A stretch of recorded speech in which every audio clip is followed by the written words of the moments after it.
అవసరాల కోసం దారులు తొక్కే పాత్రలు తప్ప హీరోలు విలన్లు లేరి నాటకంలో. ఇరాన్కు రష్యాతో 25 సంవత్సరాల పాత స్ట్రాటజిక్ పార్ట్నర్షిప్ ఉంది. చైనాతో $100 బిలియన్ ట్రేడ్ అగ్రిమెంట్ కూడా ఉంది. అంతేకాదు ఈ దేశం SCO మరియు బ్రిక్స్ వంటి ఇంటర్నేషనల్ ఫార్మ్స్ లో కూడా మెంబర్షిప్ పొందింది.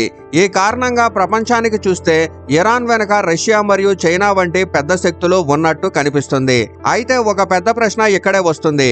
అమెరికా మరియు ఇజ్రాయెల్ వంటి దేశాలు ఇరాన్ పైన దాడి చేసినప్పుడు రష్యా మరియు చైనా వంటి దేశాలు ఎందుకు నేరుగా సహాయం చేయలేదు?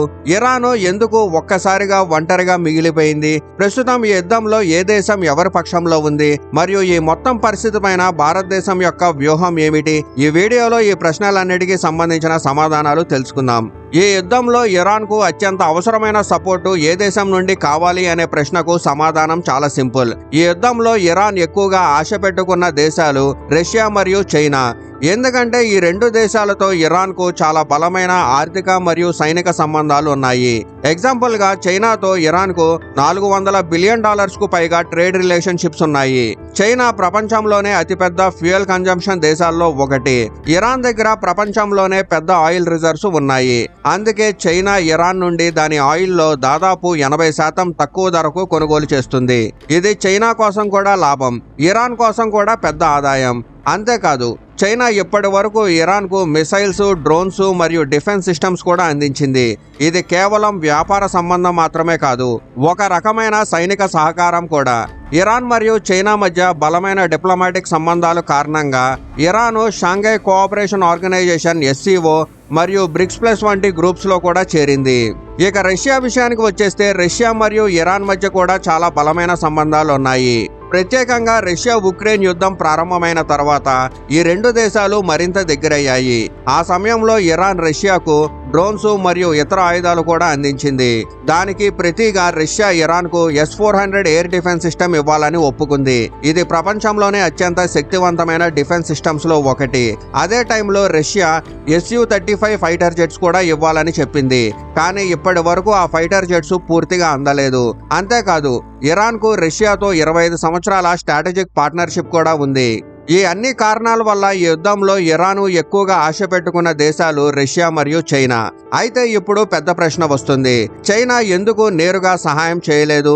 అమెరికా దాడి తర్వాత చైనా విదేశాంగ మంత్రి ఒక ప్రకటన చేశారు.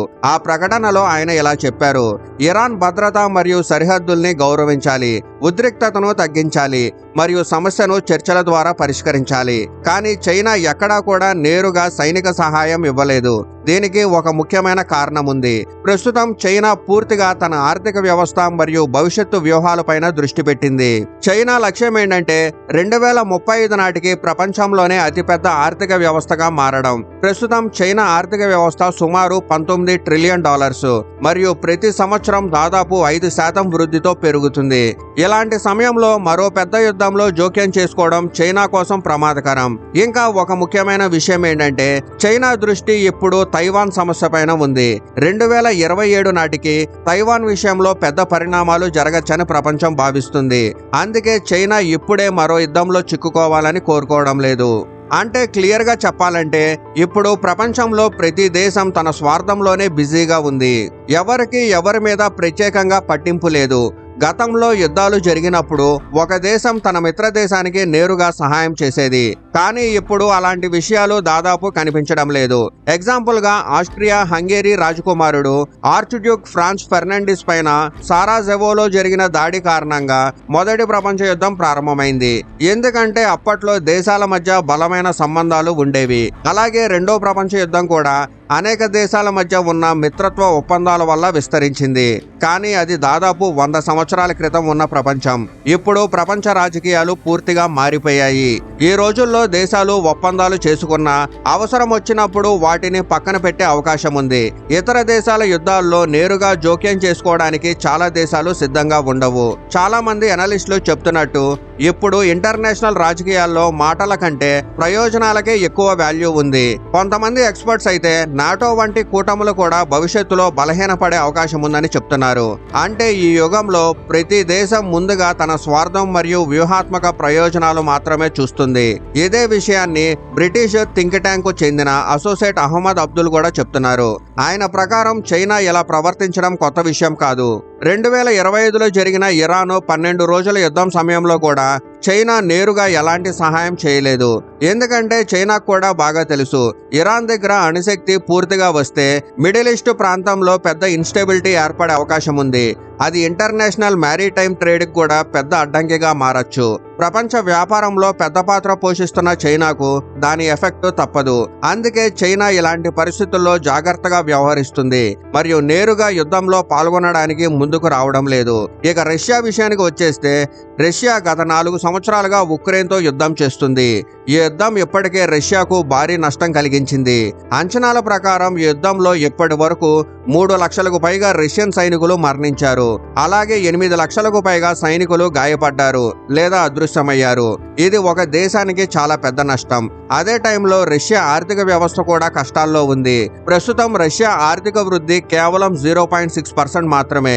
అమెరికా మరియు యూరప్ దేశాలు రష్యా పైన అనేక ఆర్థిక ఆంక్షలు విధించాయి. ఈ పరిస్థితుల్లో రష్యా మరో యుద్ధంలో చేరడం అంటే తనకే ప్రమాదం అవుతుంది. అందుకే రష్యా కూడా ఈ సంఘర్షణలో నేరుగా పాల్గొనడానికి ముందుకు రావడం లేదు. అయితే ఇప్పుడు ఒక ముఖ్యమైన ప్రశ్న వస్తుంది. ప్రపంచ శాంతిని కాపాడాలని చెప్పుకునే ఐక్యరాజ్య సమితి ఎందుకు ఏమీ చేయలేకపోతుంది? UN secretary general Antonio Guterres ఈ దాడుల్ని ఖండించారు మరియు ఈ సంఘటనలో ప్రపంచ శాంతికి ప్రమాదకరమని చెప్పారు. కానీ యుఎన్ దగ్గర ఒక పెద్ద సమస్య ఉంది. యుఎన్ కు తన సొంత సైన్యం లేదు. అందుకే ఇంటర్నేషనల్ చట్టాలను అమలు చేయించే శక్తి కూడా లేదు. ఇంకా ఒక పెద్ద సమస్య ఏంటంటే యుఎన్ లో ఏ నిర్ణయం తీసుకోవాలన్నా అమెరికా, రష్యా, చైనా, ఫ్రాన్స్ మరియు బ్రిటన్ అనే 5 శాశ్వత సభ్యులు అనుమతి అవసరం. వీరిలో ఎవరో ఒకళ్ళు వీటో పవర్ ఉపయోగిస్తే ఆ నిర్ణయం వెంటనే ఆగిపోతుంది. అందుకే చాలా మంది యుఎన్ ను పళ్ళు లేని పులి అని పిలుస్తారు. ఇప్పుడు భారతదేశం గురించి మాట్లాడితే ఈ యుద్ధంలో ఇండియా చాలా జాగ్రత్తగా వ్యవహరిస్తుంది. ఇండియా ఫారెన్ మినిస్ట్రీ ఒక ప్రకటన చేసింది. అందులో అన్ని దేశాలు సంయమనం పాటించాలి, ఉద్రిక్తతను తగ్గించాలని మరియు పౌరుల భద్రతను కాపాడాలని ఇండికేట్ చేసింది. ఇంకా ఎస్ జయశంకర్ గారు అనేక దేశాల విదేశాంగ మంత్రులతో ఫోన్లో మాట్లాడారు. అలాగే India prime minister Narendra Modi గారు కూడా యుఏఈ అధ్యక్షుడు మరియు ఇజ్రాయెల్ ప్రధానితో మాట్లాడి పరిస్థితులపైన ఆందోళన వ్యక్తం చేశారు. ఇండియా మెయిన్ గా తన పౌరుల సేఫ్టీను కాపాడడం పైనే దృష్టి పెట్టింది.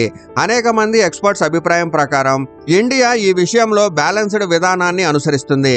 అంటే ఎవరి పక్షంలోనూ పూర్తిగా నిలబడకుండా శాంతియుత పరిష్కారాన్ని ప్రోత్సహించడం. కొంతమంది ఎక్స్పర్ట్స్ చెబుతున్నారు భవిష్యత్తులో ఇదే ఇండియాకు బెస్ట్ వ్యూహంగా మారచ్చు అని. అయితే ఇతర దేశాల స్పందనలో చూస్తే బ్రిటన్ ఈ దాడుల్లో తాము పాల్గొనలేదని చెప్పింది. ఆస్ట్రేలియా మాత్రం ఇరాన్ అణు ఆయుధాల కార్యక్రమాన్ని అడ్డుకోవడంలో అమెరికాకు సపోర్ట్ ఇచ్చింది. ఫ్రాన్స్ అధ్యక్షుడు ఎమాన్యుయల్ మాక్రోను మిత్ర దేశాల భద్రత కోసం అవసరమైన చర్యలు తీసుకుంటామని చెప్పారు. పాకిస్తాన్ మాత్రం ఇరాన్ పైన జరిగిన దాడిని ఖండించింది. ఇంకా సమస్యను శాంతియుతంగా చర్చల ద్వారా పరిష్కరించాలన్నారు.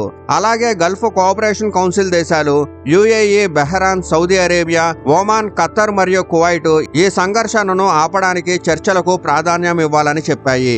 ఇక ఇరాన్ విదేశాంగ మంత్రి మాత్రం మేము పొరుగు దేశాలను లక్ష్యంగా చేసుకోలేదని, కేవలం అక్కడ ఉన్న అమెరికా సైనిక స్థావరాలపైన మాత్రమే దాడి చేశామని చెప్పారు. మొత్తానికి ఈ సంఘటన ప్రపంచ రాజకీయాల్లో ఒక పెద్ద నిజాన్ని చూపిస్తుంది. ఈ రోజుల్లో దేశాల మధ్య ఫ్రెండ్షిప్ కంటే స్వార్థం మరియు వ్యూహాత్మక ప్రయోజనాలు ఎక్కువ ప్రాధాన్యం పొందుతున్నాయి. ప్రతి దేశం ముందుగా తన ప్రయోజనాలు మాత్రమే చూస్తుంది. అందుకే బలమైన మిత్ర దేశాలు ఉన్నప్పటికీ కొన్ని సందర్భాల్లో ఇరాన్ వంటి దేశాలు ఒంటరిగా కనిపించే పరిస్థితి ఏర్పడుతుంది. ప్రపంచ రాజకీయాల్లో పవర్ బ్యాలెన్స్ ఎలా మారుతుందో ఈ సంఘటన క్లియర్ గా చూపిస్తుంది. సో ఈ వీడియో పైన మీ ఒపీనియన్ ఏంటి కామెంట్ లో చెప్పండి.